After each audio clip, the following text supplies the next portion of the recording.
I think a lot of the bureaucracy has embarrassed itself in the past week because we've had multiple very high-profile former athletes who are now part of that bureaucracy, including Kieran Perkins, Anna Mears, coming out and defending this absolutely shambolic breakdancer Raygun.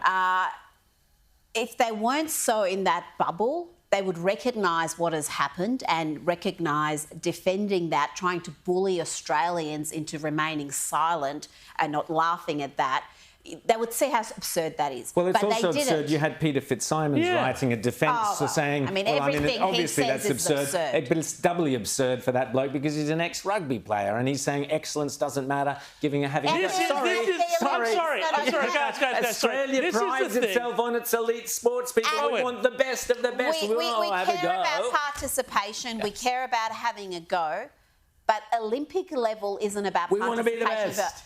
You send your best to the Olympics. James. It's all about this is not a progressive preschool sports day. We're not giving away participation trophies and everybody, here you go, here's your medal, everybody gets a prize. But it's really funny, Rowan. I'm so glad you mentioned Peter Fitzsimons and his stirring defense of Raygun and this whole sort of elite academic class, the same people who were there for The Voice. It just reminds me of what George Orwell said. We're talking about something silly, breakdancing, but we see this throughout politics. There's this whole group of people who take Orwell's injunction that the first order of the party was not to believe the evidence before your own eyes. That's exactly what we are being told to do with Raygun, as we were told to do with The Voice, as we've been told to do with so many other things. Absolutely. And I would just add the point, and I do feel sorry for the brilliant athletes, the brilliant Australian athletes. A lot of that Raygun stuff took the deserved emphasis where the rest of the world should have been going, my God, those Australians are incredible. Did you see what they did in the pool? Did you see what those Australians did?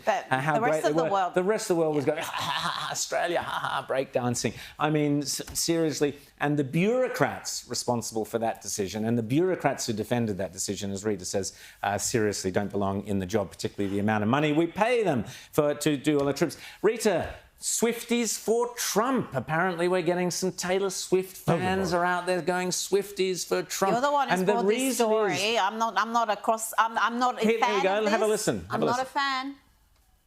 There's a lot of terrorism going on. I guess she had to shut down some shows because of it. And a lot of them are just saying, if Trump was in office, this would have never, ever happened. Well, Rita, you don't think that? I think it's great. If young people are getting behind Trump, the more the merrier. No, we don't have the time to argue, but no, thank you. And Taylor Swift is a massive lefty, and we shouldn't care about the opinions of pop stars, let alone their fans. There you go. Is she even old enough to vote?